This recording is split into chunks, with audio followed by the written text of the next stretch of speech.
Olá pessoal, tudo certo? Como vocês estão? Se preparando então para o concurso da Receita Federal, estudando para a CGE, ou então quer saber mais um pouco sobre relatório de auditoria para uma disciplina específica ou para outro concurso, né? Temos vários concursos abrindo aqui agora 2022, 2023. Então bora focar em auditoria, pessoal, que temos aí um assunto muito importante para o vídeo de hoje. Tipo de opinião do relatório de auditoria. Então nós sabemos que o relatório é o trabalho final do auditor, onde ele vai abordar todas as conclusões, evidências que ele observou em relação ao objeto que ele está estudando. No caso, por exemplo, do auditor contábil, ele está analisando as demonstrações financeiras, se elas apresentam a realidade, né, a realidade da empresa. E ele vai colocar essa opinião dentro do relatório de auditoria.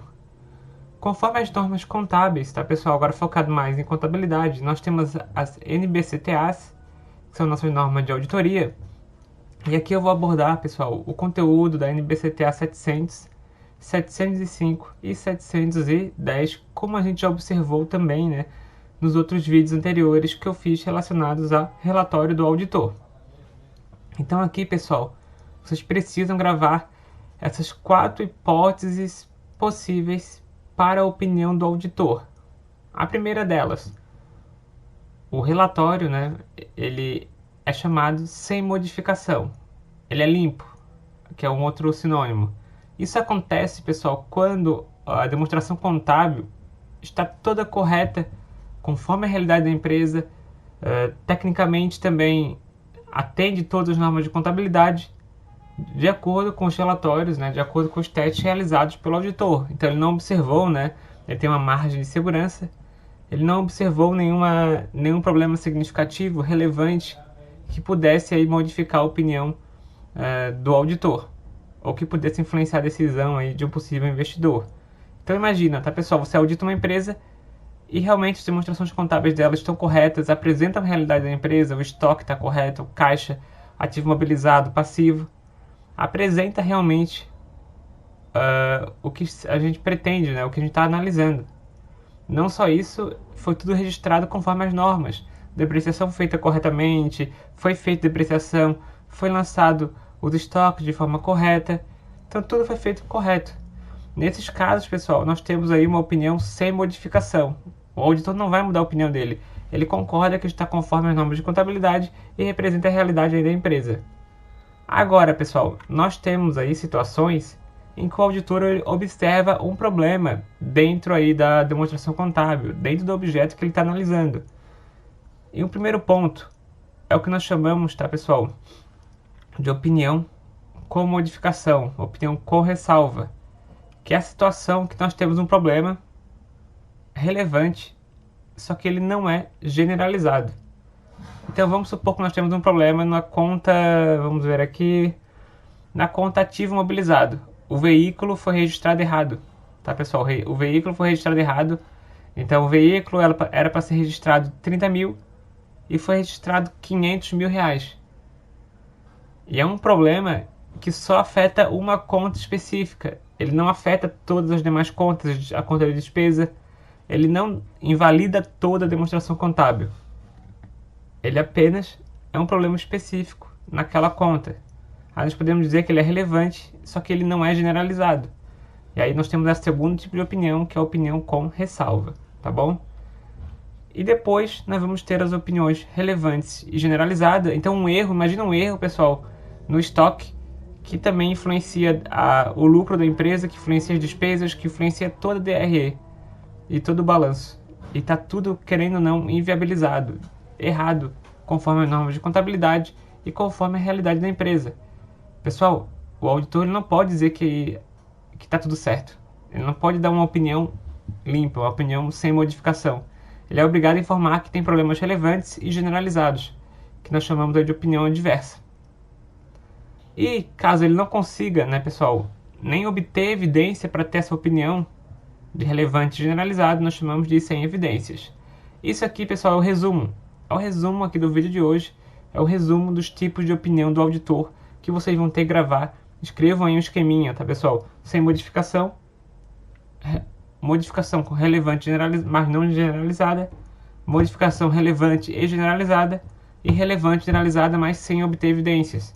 Então vamos supor, eu acho que tem um problema que é possivelmente, né, que possivelmente seria relevante e generalizado, só que eu não consegui obter evidência. Por exemplo, a administração não me permitiu entrar no estoque e fazer conferência. Então eu sou obrigado a encaminhar esse tipo de opinião. E agora nós vamos entrar, tá, pessoal, em cada uma delas, só para analisar a fundo, tá? E vocês observarem como é tratado cada uma dessas situações aí nas normas de auditoria.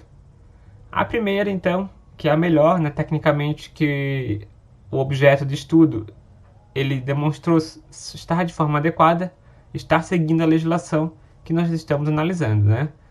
De vez em quando eu trabalho como objeto, né, porque temos vários tipos de auditoria, podemos ter pessoas aqui que são de outro cargo de auditor vendo esse vídeo, né? Caso seja, coloque aqui nos comentários. Então sempre procuro trabalhar de uma forma mais generalista, né?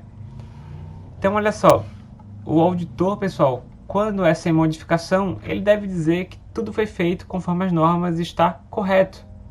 Então ele vai abordar que a demonstração contábil, que o objeto de estudo foi feito aí conforme as regras, as normas contábeis, e estão corretos e coerentes aí conforme se espera. Ou seja, né, pessoal, não tem nenhuma distorção relevante, não tem nenhum problema grave.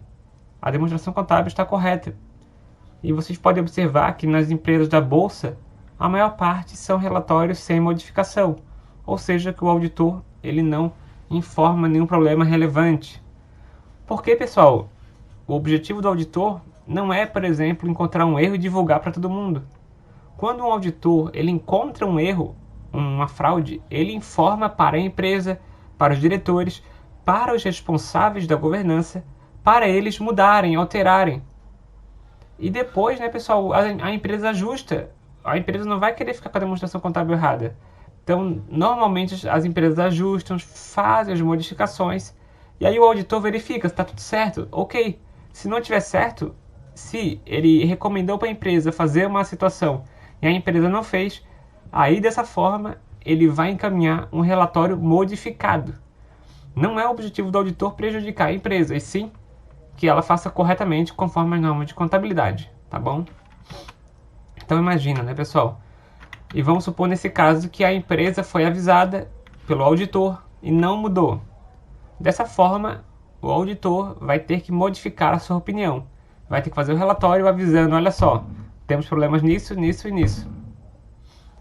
E de acordo com a norma, o auditor deve modificar a opinião no seu relatório quando, olha só, conclui com base na evidência de auditoria que as demonstrações contábeis apresentam distorções relevantes. Então, se a demonstração contábil, na auditoria contábil, tiver uma distorção relevante, então a conta estoque era para ser 50 e está em 1 milhão, ou era para ser 1.000 e está em 10 mil, por que teve essa distorção, né? Então, se ele encontrou essa evidência, ele tem que emitir um parecer com a opinião modificativa. É claro que antes ele vai avisar, ele vai dar um tempo para que seja alterado e caso não seja, ele vai encaminhar esse parecer. E a segunda opção, pessoal, é que ele pode emitir uma opinião modificada quando ele não consegue obter evidências. Ele não consegue obter evidências suficientes para analisar se aquela conta tem distorção relevante ou não. Então, aquela outra situação, né? Aquela situação final que eu comentei. Às vezes a gente não consegue evidência, nem para afirmar que sim ou que não, e a gente acha que pode ter um possível problema. E aí nós precisamos modificar a nossa opinião, informar isso no relatório, no nosso trabalho final. O primeiro tipo de opinião, pessoal, modificada, nós chamamos de opinião com ressalva. Então, cada um daqueles tipos tem um nome. Então, tem o relatório sem modificação e agora o relatório com opinião modificada, com ressalva, tá, pessoal? Opinião modificada com ressalva, esse é o nome. Bom, nós devemos, pessoal, modificar a nossa opinião com esse tipo de situação, com opinião com ressalva, quando a gente obter evidências de uma distorção relevante. Ou então, né, pessoal, até que se a gente não conseguir obter essa evidência, nós também vamos informar com ressalva, desde que sejam relevantes, porém não generalizadas. Então gravem aí, anotem aí. Opinião com ressalva, ela é uma distorção relevante, que você obteve evidência ou até não conseguiu obter essa evidência, mas você sabe que ela será uma distorção relevante. Você tem essa ideia, né? Então provavelmente vai ter um problema nessa demonstração contábil. Só que não é generalizado, não afeta todas as contas, não afeta outras demonstrações contábeis, é somente naquele ponto específico, aquele erro, aquela fraude, aquela situação X. Então, pessoal, gravem aí, opinião com ressalva não é generalizado. Diferentemente, tá, pessoal, das opiniões adversas e da opinião com abstenção. Então aqui a norma também traz que quando houver um problema com ressalva, deve ser informado um parágrafo chamado opinião com ressalva. Porém, pessoal, a outra situação é quando nós temos uma distorção relevante e ela é generalizada, afeta todas as contas contábeis, ou afeta várias contas contábeis, várias demonstrações contábeis. Então, nesse caso, pessoal, é uma demonstração contábil que realmente está muito errada. Tem vários problemas aí que não representam a realidade e não seguem as normas de contabilidade. Então, depois da opinião com ressalva, nós temos a opinião adversa, que é generalizada, mais relevante. Então, anotem aí, são problemas generalizados, mais, tá, pessoal, relevantes, distorções relevantes. Nesse caso, pessoal, será informado no relatório uma opinião diversa e vai ser informado que foi encontrado evidências para concluir que, individualmente ou em conjunto, são relevantes as distorções e generalizadas para as demonstrações contábeis. Então, esse é o ponto-chave. Generalizado mais distorções relevantes. Enquanto que o último, pessoal, é quando eu não consigo obter evidência, tá? Eu não consigo obter evidência de que essa demonstração contábil ela tá ou não tá com problemas. E eu tenho uma noção, tá, pessoal, que essa minha dificuldade para encontrar evidências, porque a administração me impediu de conseguir coletar, ela pressupõe, né, pessoal, que provavelmente eu tenho um problema de uma distorção relevante e generalizada. Então, por exemplo, isso é bem comum, né? Você está auditando uma empresa que tem várias filiais no exterior. Porém, a empresa do Brasil não autoriza você a visitar as outras. Por que isso, né? Então você vai colocar que você não conseguiu obter evidências e possivelmente tem um problema relevante generalizado, né, com as contas de investimentos que estão ali registradas, porque a empresa não quis aí permitir o acesso a essas instalações. Então, nesse caso, seria uma opinião com abstenção de opinião, que eu não consigo obter evidência e provavelmente as distorções são relevantes e generalizadas. Então, aqui eu até deixei um exemplo, ó, pessoal, de alguns relatórios de auditoria. Por exemplo, base para opinião com ressalva. Então, com ressalva, ela é não generalizada. Tem um probleminha, né? Tem uma distorção relevante que eu obtive através de evidências ou não. Ou eu não consegui obter evidências, né? Mas eu sei que tem uma distorção relevante, só que não é generalizada. Então, esse aqui, pessoal, eu peguei um relatório da Bolsa de Valores. Olha só. Base para opinião com ressalva. Os estoques da companhia estão apresentados no balanço pelo valor X. A administração não avaliou os estoques pelo menor valor entre o custo e o valor líquido de realização. Então, que é aquela norma de contabilidade, a NBCTG 16. Então, aqui está informando que é um problema de não seguir a norma contábil. A administração não seguiu o CPC 16, a NBCTG 16. Continuando, os registros da companhia indicam que se a administração tivesse avaliado os estoques pelo menor valor entre o custo e o valor líquido, teria sido necessário a provisão X.